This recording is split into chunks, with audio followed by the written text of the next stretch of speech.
অসম বিধানসভাৰ প্ৰথম দিনটোতে উত্তপ্ত সদন। মৰিয়নিৰ বিধায়ক ৰূপজ্যোতি কুৰ্মীক মাৰ্চাল লগাই বাহিৰ কৰিলে সদনৰ পৰা। কৰোণাকেন্দ্ৰিক পৰিস্থিতি, অসম চুক্তিকে ধৰি বিভিন্ন প্ৰসংগৰ ওপৰত প্ৰশ্ন কৰিছিল কুৰ্মীয়ে। কুৰ্মীয়ে উত্তপ্ত ভাষণ সামৰিবলৈ অধ্যক্ষই নিৰ্দেশ দিছিল যদিও মনা নাছিল সেই নিৰ্দেশ। কুৰ্মীক ধমক দি বহিবলৈ কৈছিল যদিও নিৰ্দেশ নমনাৰ বাবে সদনৰ পৰা বহিষ্কাৰ কৰে বিধায়কজনক। আজি ৰাজ্য চৰকাৰে ঘোষণা কৰিব আনলকৰ নীতি নিৰ্দেশনা। হোজাই জিলাৰ কাজিত কৃষকৰ মূৰে কপালে হাত। খৰাং বতৰ হোৱাৰ বাবে ৰোৱাতলিত মেলিছে ফাট। দুখীয়া শ্ৰেণীৰ কৃষকৰ এনেকুৱা অৱস্থাত খবৰ ল'বলৈ সময় নাই হোজাই জিলাৰ কাকিৰ কৃষি বিভাগৰ। কৃষি বিভাগৰ কোনো আঁচনিয়ে ঢুকি নাপায় বুলি ক'লেও মিছা কোৱা নহ'ব।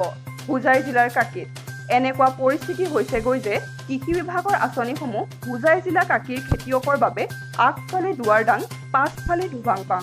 তৃতীয় দিনৰ বাবেও ৰিয়া চক্ৰৱৰ্তীক জেৰা অব্যাহত ৰাখিছে CBI। 2টা দিন ধৰি সুশান্তৰ সমগ্ৰ ঘটনাৰ সন্দৰ্ভত ৰিয়াক জেৰা চলাইছে CBI।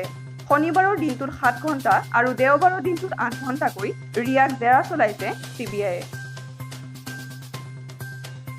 যোৱাকালি সন্ধ্যা হোজাইত সংঘটিত হয় এক ভয়ংকৰ অগ্নিকাণ্ড।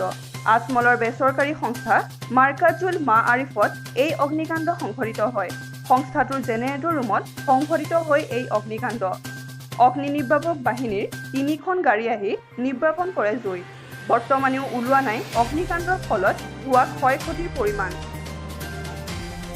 News desk report, news network 24 Assam.